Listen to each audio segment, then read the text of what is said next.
청와대가 공개됐고 관저 뒤편에 미남불 앞에 불전함이 파손되는 사고도 있었다고 합니다. 함께 보시죠.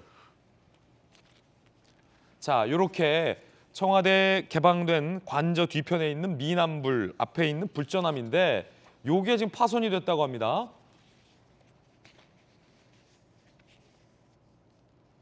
어떤 연유로 파손이 된 걸까요? 무슨 일이 있었는지 함께 보시죠.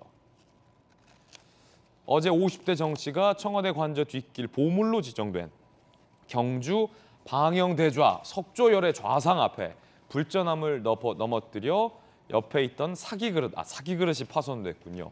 경찰은 현행범으로 체포하고 재물손괴 혐의로 입건을 했습니다.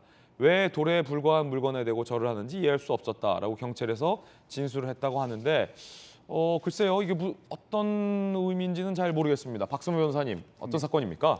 어제 50대 여성 정모 씨가 청와대가 개방된 이후에 청와대에 들어간 것 같습니다. 청와대 뒷길로 올라가다가 이 보물로 지정된 이른바 미남불 앞에 있던 불전함을 넘어뜨려서 옆에 있던 사기 그릇을 파손합니다. 신고를 받고 출동한 경찰이 현행범 체포를 하고 재물손괴 혐의로 입건했는데 이 여성의 진술이 다소 이해하기 어려운 부분이 있습니다.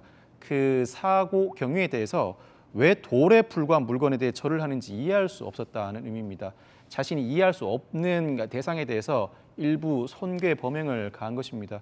이 사안은 경찰의 입장에서도 상당히 곤혹스러울 수밖에 없습니다. 예.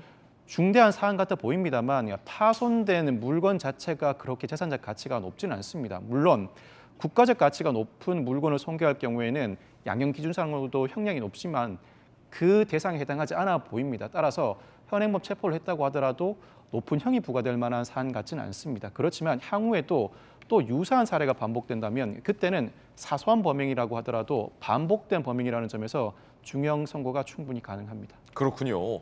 자, 저희들은 60초 광고 후에 돌아오겠습니다. 잠시 후에 뵙죠.